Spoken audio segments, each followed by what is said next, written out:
Oh.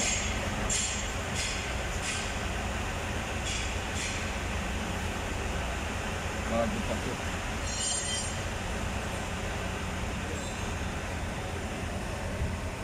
Hindi ko nabubuksan. Ito kung paano malalaman yung hindi pa siya ubos. So pag hindi pa siya nakasagad, so hindi pa siya nakadikit. Yan. Hindi pa nakadikit. Ibig sabihin, wala ka pa lining. Pero pag nakadikit na to, ubos na. Tuklas. Ito bago pa eh.